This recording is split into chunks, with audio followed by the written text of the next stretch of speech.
Okay, so picture this. Every 4 years, something happens that makes billions of people, and I mean billions with a B, stop whatever they're doing at the exact same time. Doctors reschedule surgeries, offices shut down, entire countries basically agree to stop functioning for 90 minutes. Why? Because a ball might roll into a net. That's the FIFA World Cup. And honestly, even if you've never watched a single second of soccer in your life, I promise you've felt its gravity. It's the biggest sporting event on the planet. Bigger than the Super Bowl, bigger than the Olympics, depending on who you ask. And by the end of this, you're going to understand exactly why. So let's start simple. What even is this thing? The World Cup is a tournament where countries, actual countries, send their best players to fight for the title of best soccer nation on earth. That's the key word. Countries. Not teams with sponsors and silly names. Countries. See, most of the year, professional soccer players play for what are called club teams. Think of clubs like companies. A player gets paid by, say, a team in Spain, and that's his job. He shows up, he plays, he goes home. But the World Cup is different.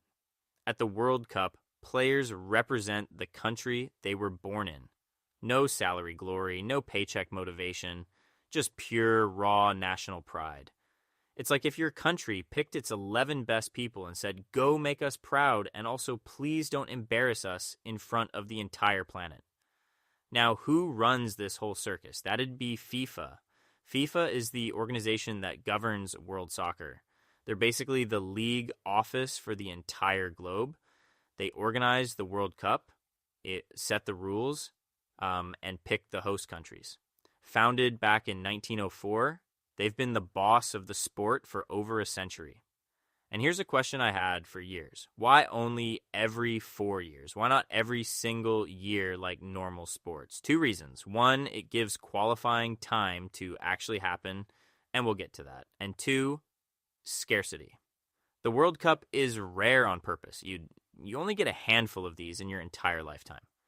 That makes each one feel enormous. Winning it is considered the single greatest achievement in all of soccer. Players spend their whole careers chasing it, and a lot of legends never get there. Okay, let's rewind, way back. The first World Cup happened in 1930 in Uruguay. And here's a fun detail.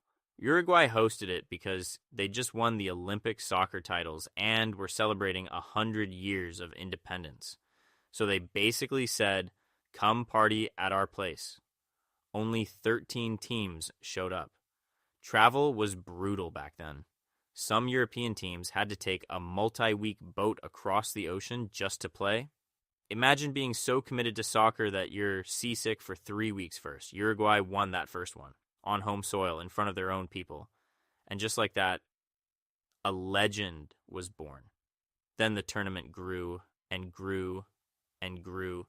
From 13 teams to 16 to 24 to 32. The real game changer, though, was television. Once games could be beamed around the World Cup exploded. Suddenly, a kid in Japan and a grandma in Brazil were watching the same match at the same moment, screaming at the same screen. That's globalization, baby.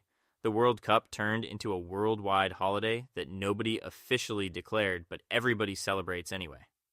Now, here's something most people don't realize. Getting into the World Cup is its own brutal battle. You don't just sign up, you have to qualify. And qualifying is savage.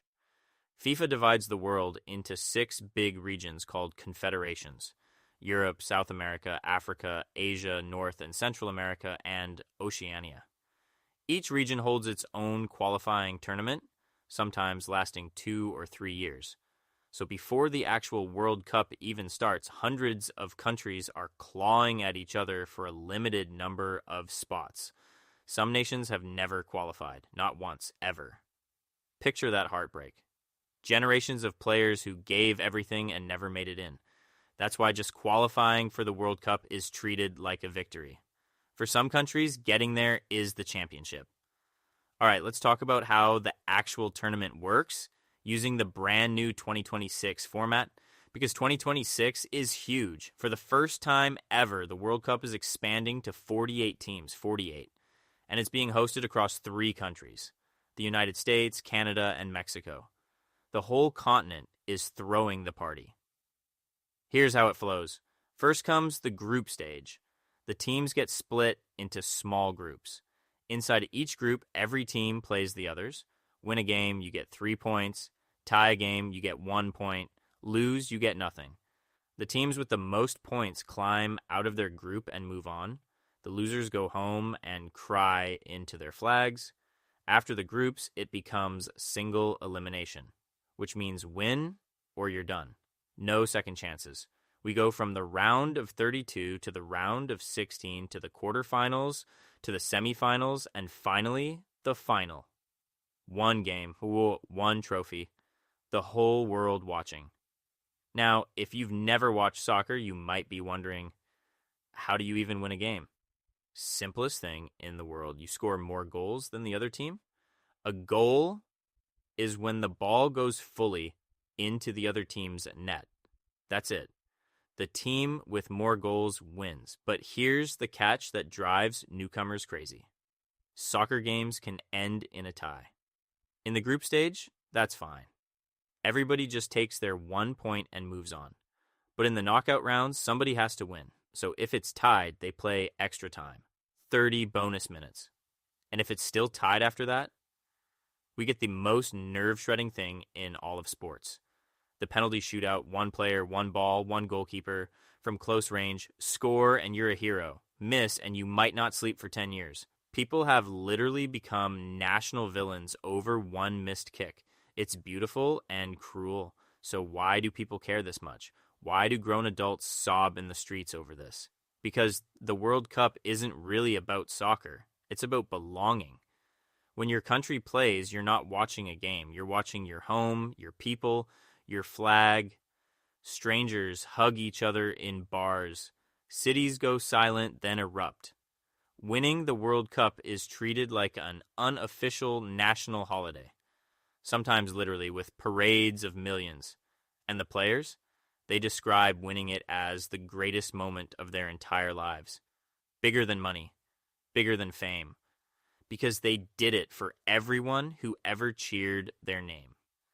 Now let me tell you about the moments. The ones that live forever.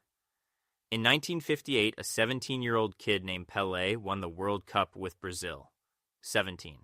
He's still the youngest champion in history. He cried on the field, overwhelmed, and the whole world fell in love with him. Then there's 1986. Diego Maradona of Argentina against England in one of the wildest games ever. First, he scored a goal by sneakily punching the ball into the net with his hand. Totally illegal, and got away with it. He later called it the hand of God, pure cheek.